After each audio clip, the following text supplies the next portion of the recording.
అధిష్టానం సరికొత్త వార్తల ప్రపంచం. అధిష్టానం వాక్ స్వతంత్ర ప్రజాబలం.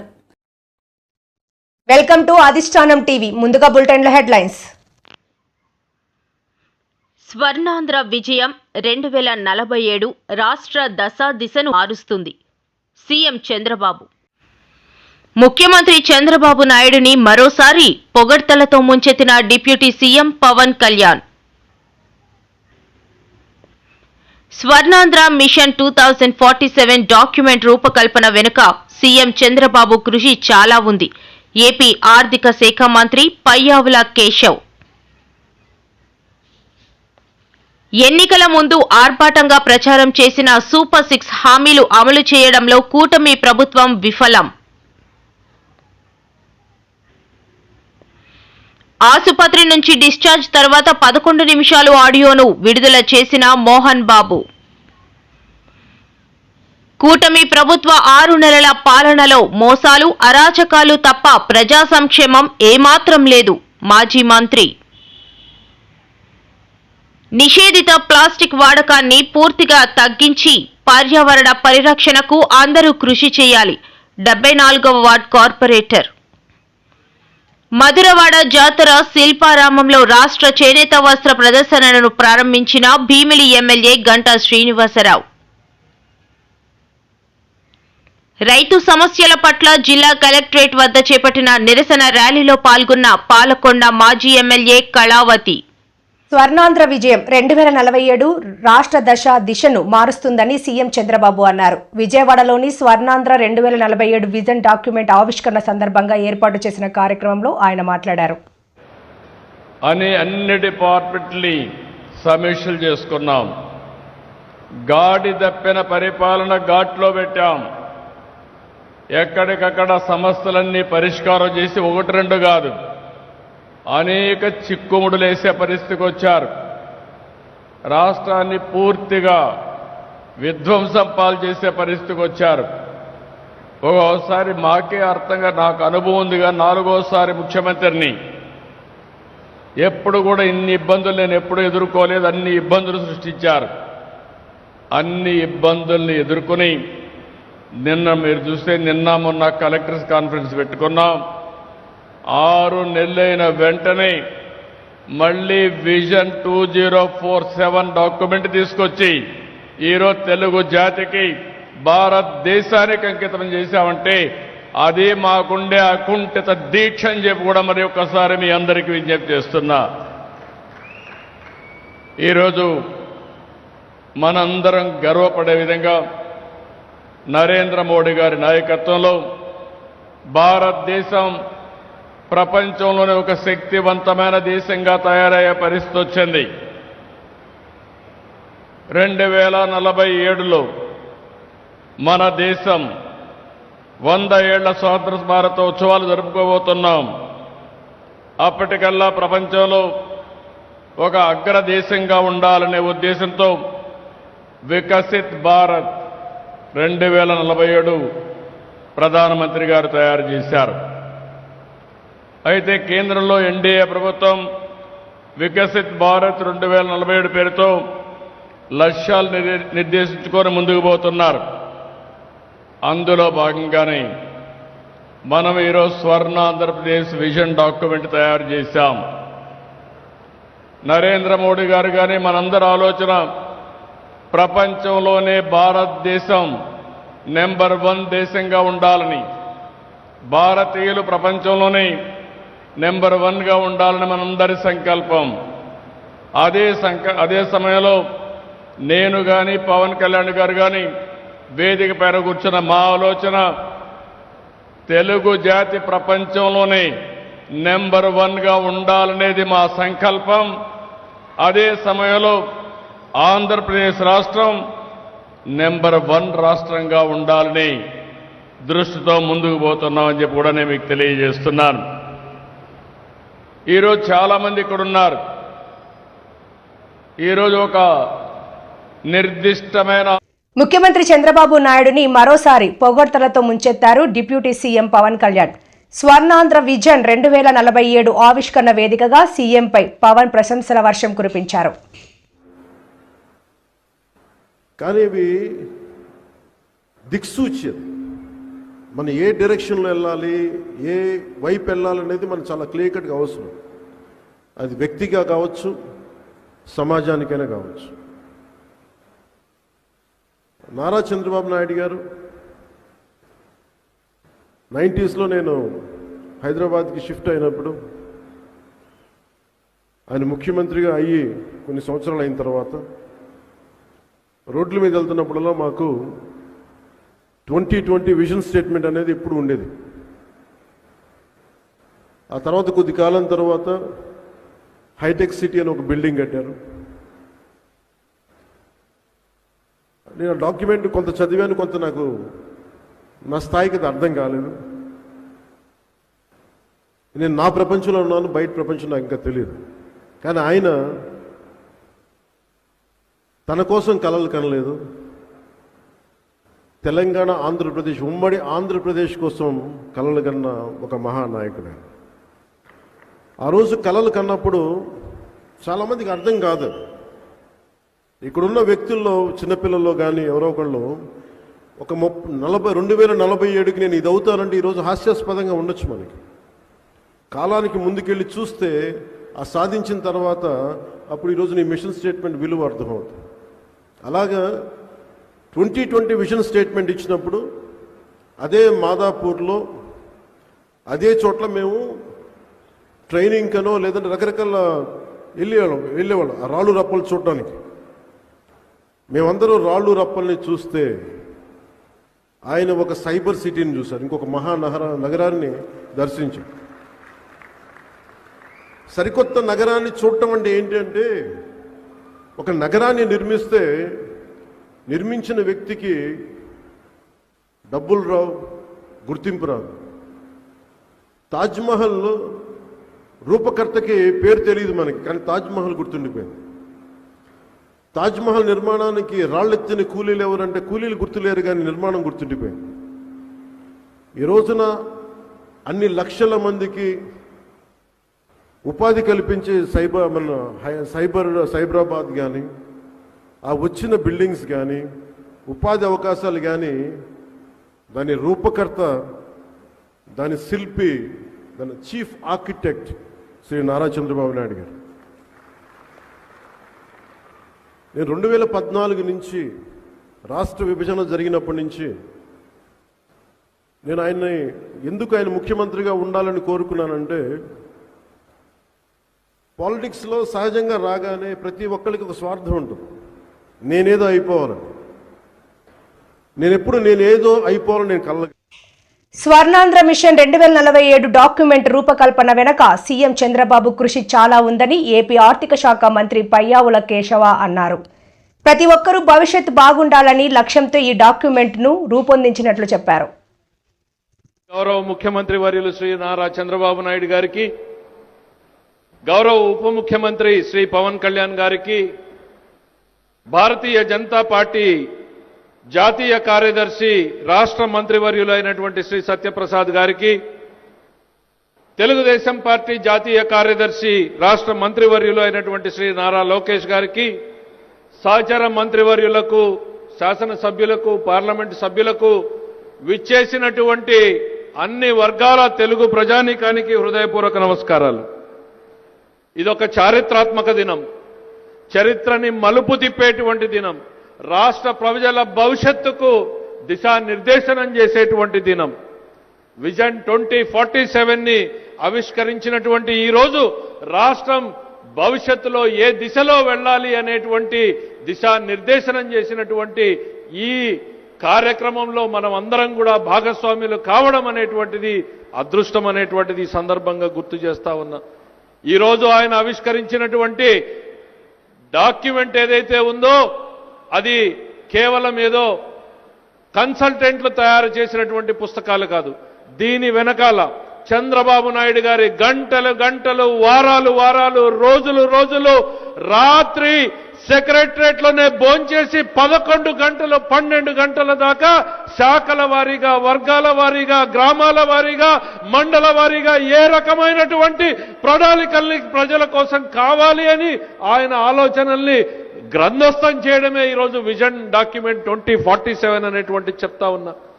విజన్ డాక్యుమెంట్లకి ఈ దేశంలో మూల పురుషుడు ఎవరు అనంటే మన ముఖ్యమంత్రి శ్రీ నారా చంద్రబాబు నాయుడు గారు. ఆ రోజున 1994లో ముఖ్యమంత్రి అవగానే విజన్ 2020 డాక్యుమెంట్ తయారు చేస్తే సమాజంలో ఉన్నటువంటి ఆనాటి ప్రతిపక్షంలో ఉన్నటువంటి నాయకులు ఎంతటి అపహాస్యం చేశారు, ఎన్ని నవ్వులు నవ్వారు. ఆయన ఐటీ విప్లవాన్ని అందుకోవడానికి ఇంటర్నెట్ కావాలి అనంటే ఇంటర్నెట్ కాదు పంప్ సెట్ కావాలి అన్నారు. ఇవాళ పంప్ సెట్ ని ఇంటర్నెట్ తో నడిపేటువంటి దిశకి ఈరోజు రాష్ట్రాన్ని తయారు చేసినటువంటి వ్యక్తి మన నాయకుడు చంద్రబాబు నాయుడు గారు అనేటువంటి చెప్తా ఉన్నా. పంప్ సెట్లని కూడా ఈరోజు ఈ విజన్ డాక్యుమెంట్ అంటే ఏ కంప్యూటరో కాదు, కాడి పట్టిన రైతన్నకేం కావాలి అనేటువంటిది, పొలంలో పనిచేసేటువంటి కూలీకేం కావాలి, వారి పిల్లలకేం కావాలి, వారి భవిష్యత్తులో వారు ఎంత ఎదగాలి అనే ఆలోచన చేసేదే ఈరోజు విజన్ 2047 డాక్యుమెంట్ అనేటువంటిది ఈ సందర్భంగా చెప్తా ఉన్నా. 2020 డాక్యుమెంట్లో విప్లవం, ఐటీ విప్లవాన్ని అందిపుచ్చుకోవాలి అనంటే నవ్వారు. ఇవాళ దాని ఫలితాలు చూస్తా ఉన్నాం. మన పిల్లలు, మన తెలుగు పిల్లలు 10 ఇంజనీరింగ్ కాలేజీలని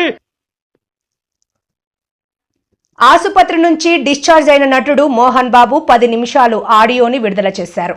కుటుంబ సమస్యల్లో ఎవరైనా జోక్యం చేసుకోవచ్చా? ప్రజలు, రాజకీయ నాయకులు దీనిపై ఆలోచించాలి. అందరికీ నమస్కారం. 2 రాష్ట్రాల్లో ఉన్నటువంటి తెలుగు ప్రజలకు,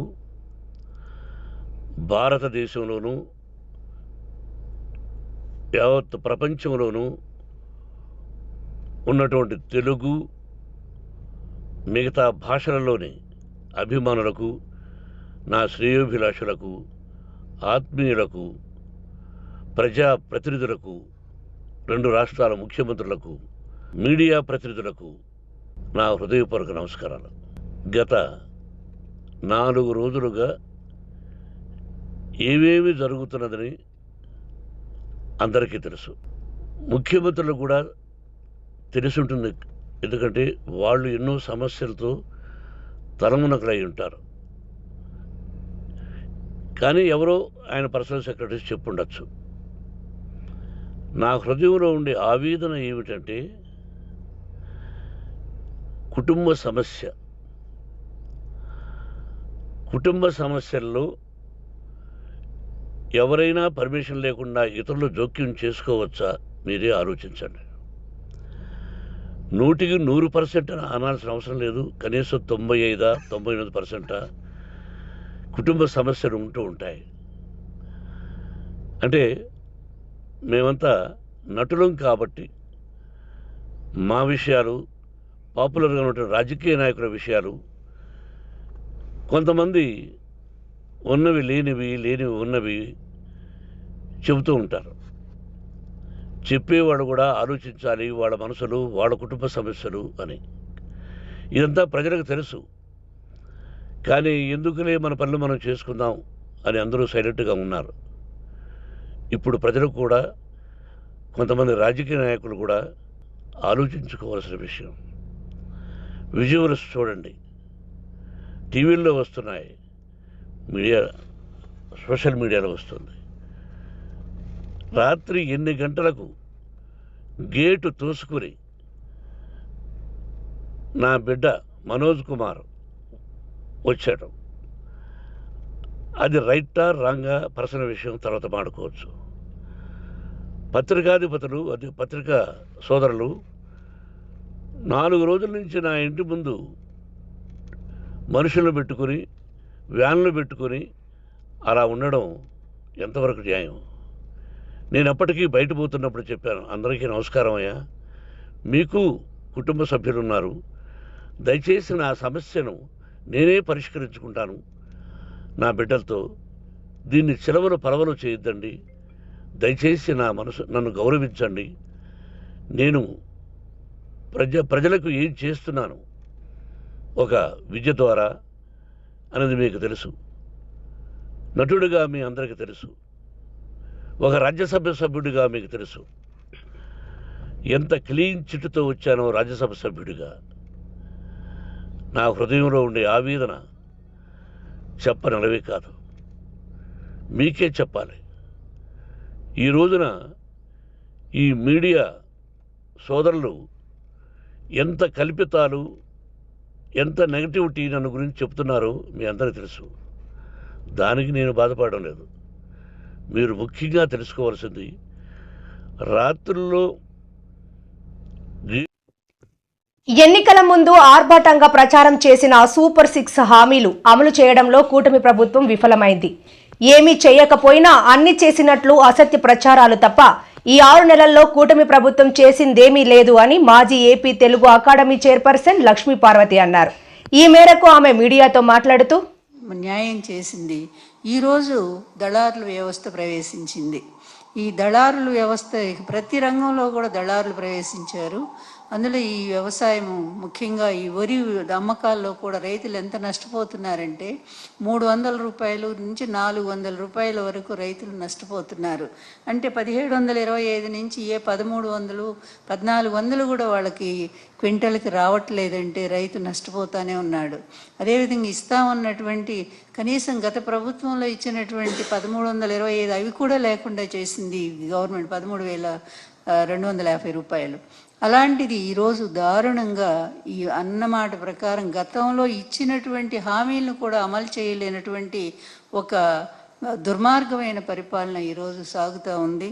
చెప్పాలి అంటే ధాన్యం కొనుగోలు కేంద్రాల ఏర్పాటు మొదలుకొని ధాన్యం సేకరణ వరకు గత ప్రభుత్వం అంటే జగన్మోహన్ రెడ్డి గారి ప్రభుత్వం నిర్వహించిన విధంగా రైతులకి ఈరోజు ప్రభుత్వం ఏమీ చేయకుండా, తెలుసు అతని నైజం అట్లాంటిదే. అతను ఎలక్షన్స్ ముందు మాట చెప్తాడు, ఎన్నికలు అయిపోయిన తర్వాత తప్పుకుంటాడు. ఎప్పుడూ కూడా అతని ప్రభుత్వంలో రైతులు అల్లాడిపోతానే ఉన్నారు. గతంలో కూడా ఎంతోమంది రైతులు ఆత్మహత్యలు చేసుకున్న పరిస్థితి ఇతని ప్రభుత్వంలో, ఉమ్మడి రాష్ట్రంలో కూడా. అదేవిధంగా గత ప్రభుత్వంలో కూడా ఇచ్చిన హామీలు రైతులకు ఏమాత్రం నెరవేర్చినటువంటి పరిస్థితి చంద్రబాబు నాయుడు గారిది.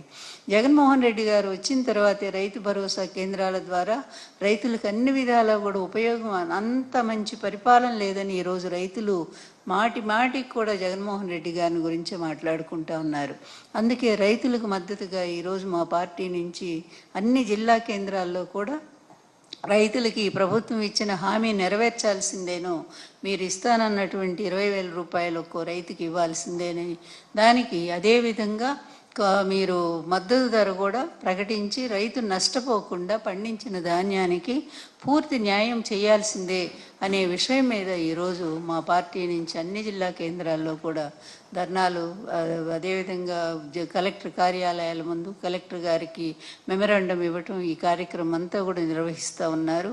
అది ఫెయిల్ చేయడానికి కొన్ని చోట్ల అరెస్టులు, మరికొన్ని చోట్ల అసలు ఈ మీడియానే రానియకుండా జగన్, ఇది చంద్రబాబు నాయుడు గారు ఏవేవో కార్యక్రమం అని చెప్పి వాళ్ళందరినీ కూడా బస్సులు వేసి మరీ కూడా రప్పించుకొని రాత్రిపూట ఎక్కడో పెట్టి, ఈ విధంగా ఎన్నాళ్ళు ఈ విధంగా నువ్వు ఈ దొంగదారిని ఇట్లాంటి ఎప్పుడూ కూడా దొంగ బతికే చంద్రబాబు గారిది. ఈ అడ్డదారిలో ఈ విధంగా కుటిలమైన రాజకీయాలతో జరగాల్సినటువంటి పనులు జరపకుండా, ప్రజలకు అందించాల్సినవి అందించకుండా, ఇలా అడ్డదారిలో ఏదో చేసి దాన్ని డైవర్షన్ చేస్తాను అనుకుంటే ప్రజలేమంత అమాయకులు కాదు కదా. నీ డైవర్షన్ పాలిటిక్స్. కూటమి ప్రభుత్వం 6 నెలల పాలనలో మోసాలు, అరాచకాలు తప్ప ప్రజా సంక్షేమం ఏమాత్రం లేదని మాజీ మంత్రి మెరుగు నాగార్జున వెల్లడించారు. మెరుగు నాగార్జున మీడియాతో మాట్లాడారు. రాయితీలు ఇవ్వటము అది పరిపాటి. మీ ప్రభుత్వం ఏంటో ప్రజల దగ్గర డబ్బులు వసూలు చేస్తూ ఉంది. ఇదా దీపం 2 పథకం సక్సెస్. మీరు ఇస్తున్నది సంవత్సరానికి 1 సిలిండర్, అది కూడా ఎంతమందికి అందుతుందో తెలీదు. మేము 2.72 లక్షల కోట్ల రూపాయలు నేరుగా లబ్ధిదారులకు ఇచ్చాం. ఎప్పుడన్నా మీ చరిత్రలో ప్రజలకు, లబ్ధిదారులకు డైరెక్ట్గా మీరు సహాయం చేసిన దాఖలాలు చెప్పగలుగుతారా?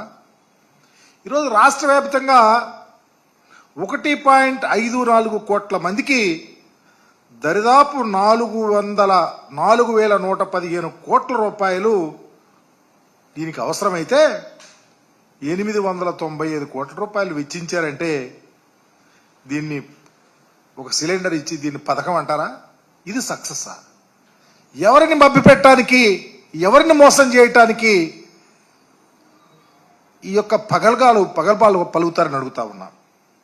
చివరికి అన్నా క్యాంటీన్లు చెప్తారు,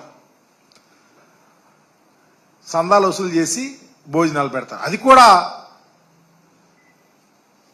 భోజనం ఒకసారి వెళ్ళిన వాళ్ళు రెండోసారి తింటాకి వెళ్ళరు.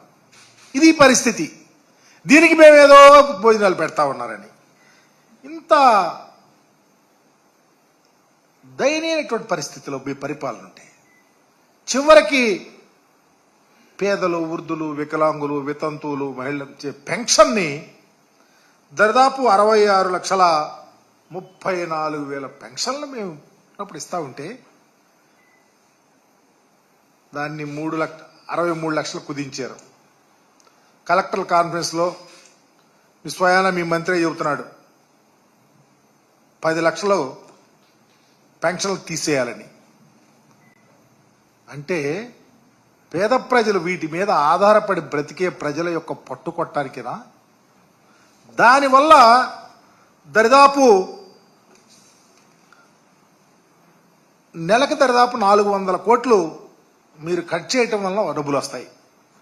దీని మీద సంవత్సరానికి 4,800 కోట్లు మీరు మిగిల్చుకోవటానికి, అంటే పేద ప్రజలకు ఇచ్చే పెన్షన్ జగన్మోహన్ రెడ్డి గారు చాలా ద్రాతృత్వంతో ఈ సమాజంలో ఉన్నటువంటి పేదల రకరకాలు నిషేధిత ప్లాస్టిక్ వాడకాన్ని పూర్తిగా తగ్గించి పర్యావరణ పరిరక్షణకు అందరూ కృషి చేయాలని 74వ వార్డు కార్పొరేటర్ తిప్పల వంశీరెడ్డి పిలుపునిచ్చారు. జీవీఎంసీ 74వ ward sanitary inspector Narasinga Rao ward sanitation సిబ్బంది ఆధ్వర్యంలో సింగిల్ యూజ్ ప్లాస్టిక్ నిషేధంపై 74వ వార్డు పరిధిలో అవగాహన ర్యాలీని నిర్వహించారు. అందరి భాగస్వామ్యంతో పర్యావరణ పరిరక్షణ. 74 వార్డులో ప్లాస్టిక్ అనర్థాలపై అవగాహన ర్యాలీ. నిషేధిత ప్లాస్టిక్ వాడకాన్ని పూర్తిగా తగ్గించి పర్యావరణ పరిరక్షణకు అందరూ కృషి చేయాలని 74వ వార్డు కార్పొరేటర్ తిప్పల వంశీరెడ్డి పిలుపునిచ్చారు. జీవీఎంసీ 74వ ward sanitary inspector Narasinga Rao ward sanitation సిబ్బంది ఆధ్వర్యంలో సింగిల్ యూజ్ ప్లాస్టిక్ నిషేధంపై 74వ వార్డు పరిధిలో గురువారం అవగాహన ర్యాలీని నిర్వహించారు. ఈ కార్యక్రమానికి 74వ వార్డు కార్పొరేటర్ తిప్పల వంశీరెడ్డి పాల్గొని నిషేధిత ప్లాస్టిక్ వాడకం పై కలిగే అనర్థాలను ప్రజలకు క్లుప్తంగా వివరిస్తూ ర్యాలీలో పాల్గొన్నారు. ఈ సందర్భంగా ఆయన మాట్లాడుతూ జిల్లా కలెక్టర్, జీవీఎంసీ కమిషనర్ ఆదేశాల మేరకు ప్లాస్టిక్ రహిత నగరంగా తీర్చిదిద్దడంలో ప్రతి ఒక్కరూ భాగస్వాములు కావాలని ప్రజలకు పిలుపునిచ్చారు. ప్రతి వార్డులో ప్లాస్టిక్ నిర్మూలనకు అవగాహన ర్యాలీలు నిర్వహిస్తూ ప్రజలలో చైతన్యం తీసుకురావాలన్నారు. అలాగే పర్యావరణానికి హాని కలిగించే ప్లాస్టిక్ వినియోగం విడనాడాలని ప్రజలకు సూచించారు. ప్లాస్టిక్ కవర్ల స్థానంలో గుడ్డ సంచులు, నార సంచులు ఉపయోగించాలని కోరారు. అనంతరం దుకాణాలకు కరపత్రాలు పంపిణీ చేసి అవగాహన కల్పించారు. ఈ కార్యక్రమంలో ప్రజా ఆరోగ్య సిబ్బంది, సచివాలయం శానిటేషన్ సిబ్బంది పాల్గొన్నారు.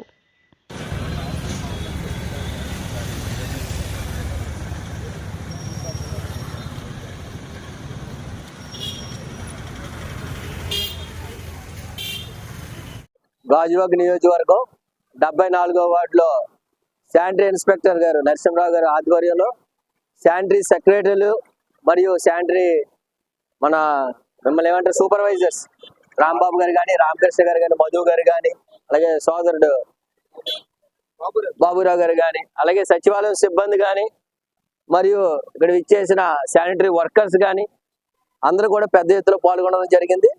ఏదైతే మరి కలెక్టర్ గారు మరియు గౌరవ కమిషనర్ గారి యొక్క ఆదేశంతో డిసెంబర్ 31 తర్వాత ప్లాస్టిక్ అనేది నిషేధింపబడినది.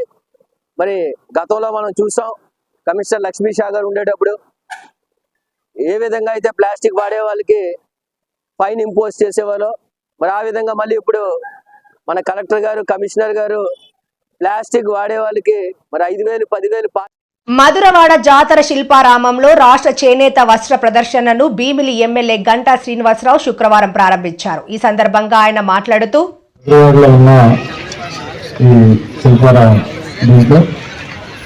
చేనేత వస్త్ర ప్రదర్శన ఏర్పాటు చేయటం, దాన్ని ఇనాగ్రేట్ చేసే ఆపత్తికి నా కలెక్టర్ సంతోషం చెప్పని తెలియజేసుకుంటా ఉన్నాం. మొత్తం దాదాపు 64 పైగా స్టాల్స్ మన రాష్ట్రమే కాకుండా దేశంలో అనేక ప్రాంతాల నుంచి ఈ చేనేతకు సంబంధించిన వాళ్ళ ఉత్పత్తులు అలాగే హ్యాండీక్రాఫ్ట్స్ కలిపి ఒక 2 వారాల పాటు ఇక్కడ ఈ ఎగ్జిబిషన్ పెట్టుకోవటం చాలా సంతోషం. మొత్తం ఇనాగ్రేట్ చేసిన తర్వాత చైర్పర్సన్లతో పాటు మిగతా నాయకులతో కలిపి మొత్తం అన్ని స్టాల్స్ కూడా చూడటం జరిగింది. మరి మనం గర్వంగా చెప్తున్న విధంగా ఎవరైతే ఆ చేనేత కుటుంబాలు ఉన్నాయో వాళ్ళ నైపుణ్యం, వాళ్ళ శ్రమ అవన్నీ కూడా చూస్తుంటే మా అందరూ కూడా ఆశ్చర్యంగా పరిస్థితి. మామూలుగా చేనేత కార్మికులు అంటారు, కానీ నా ఉద్దేశం కార్మికుల కంటే కూడా కళాకారులు కావాల్సిన అవసరం ఉంది. ఎందుకంటే ఆ నైపుణ్యం వాళ్ళు చూపించేది డెఫినెట్గా వాళ్ళ ఆకర్షణాలు అంత చక్కటి నైపుణ్యం వాళ్ళు చూపిస్తూ ఉన్నారు. చిన్నప్పుడు వినేవాళ్ళం భారతదేశంలో రైతు సమస్యల పట్ల జిల్లా కలెక్టరేట్ వద్ద చేపట్టిన నిరసన ర్యాలీలో శుక్రవారం పాలకొండ మాజీ ఎమ్మెల్యే కళావతి పాల్గొన్నారు. కూటమి ప్రభుత్వం రైతులకు దగా చేసిందని ఆమె మండిపడ్డారు. రైతులకు 20,000 ఆర్థిక సాయం ఎక్కడని చంద్రబాబుని కళావతి ప్రశ్నించారు. కుటుంబ సభ్యులందరికీ పేరు పేరున హృదయపూర్వకమైన నమస్కారాలు తెలియజేసుకుంటున్నాను. మరి మీడియా సోదరులందరికీ విజ్ఞప్తి కూడా చేస్తున్నాం.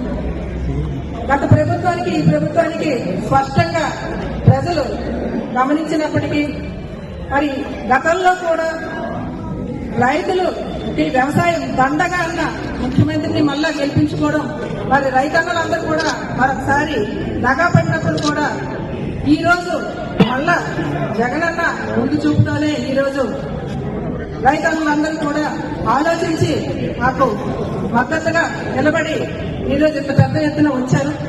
వారందరికీ నేను కోరేది ఏంటంటే ఎప్పుడు కూడా ఈ కూటమిలో కూడా దగాపడిన అన్ని వర్గాల పేద ప్రజలకి అండగా నిలిచే ప్రభుత్వం ఏదన్నా జగనన్న ప్రభుత్వం అని అందరికీ తెలుసు. మరొకసారి దగా పడినప్పుడు ఇప్పుడు మేల్కొమ్మని కూడా మిమ్మల్ని కోరుకుంటున్నాం. ఎందుకంటే రైతుల కోసం రైతు భరోసా కేంద్రాన్ని మొట్టమొదట చేస్తే అంత దేశమంతా అన్ని రాష్ట్రాల ముఖ్యమంత్రులు కూడా దాన్ని చూసి సంతోషించి అక్కడ ఇంప్లిమెంట్ చేయడానికి ముందుకొచ్చిన ఎంతో మంది ముఖ్యమంత్రులు ఆ రోజు పేపర్ల నిండా మీరే చూశారు, రాశారు. అటువంటి రైతులకి ఈ రోజు మళ్ళా మోసం చేసి ఆ సూపర్ 6 ని నవరత్న పథకాల్ని కాపీ చేసి సూపర్ 6 గా మార్చి ఆ సూపర్ 6 లో మేము 13,000 ఇస్తే మేము 20,000 ఇస్తామని బేరాలు పెట్టుకొని మోసం చేసి మేనిఫెస్టోలో దగా మేనిఫెస్టోగా చేసి ఈ రోజు వాటిని అమలుపరచడానికి మరి గత ప్రభుత్వం తాలూకు అప్పులని చెప్పి మాయ మాటలు చెప్తున్నారు. మరి మీరు చేసిన అప్పులు మా జగనన్న తీర్చి ఈ రోజు ముందుకొచ్చి ప్రజలందరికీ నేరుగా ఇవ్వలేదా అని అనేసి ప్రశ్నిస్తున్నాం. మరి ఇవన్నీ తెలిసినప్పటికీ కూడా ప్రజలు మరోసారి మోసపోయారు. ఈ మోసపోయిన తిరిగి మీ అందరూ కూడా మళ్ళా మాకు అండగా నుంచి వైఎస్ఆర్ పార్టీ ఎప్పుడు కూడా ప్రజల మధ్యలో ఉందని నిరూపించుకొని మేమందరం కూడా మీ ముందు ఉన్నాం, ఇప్పుడు కూడా ఉన్నామని నిరూపించుకోవడానికి మీ అందరి తలక సహాయ సహకారాలు ముందు ముందు కూడా ఉండాలని కోరుకుంటున్నాం. మరి ఇటువంటి పెట్టుబడి సాయానికి కానీ ఆలోచనలు మరి మేనిఫెస్టోలో పెట్టినప్పుడు ఉండే ఆలోచనలు ఇప్పుడెందుకు తగ్గాయని కూడా అడుగుతూ మీ అందరికీ కూడా మరొకసారి మరి జగనన్న వెంట మేమందరం ఉన్నాము, మరి ప్రజలందరూ ఉన్నారు. మరి ప్రజలందరూ కూడా ఈ రోజు ఆ సూపర్ 6 అమలు చేయడానికి కూడా అందరూ కూడా నిరసన మరి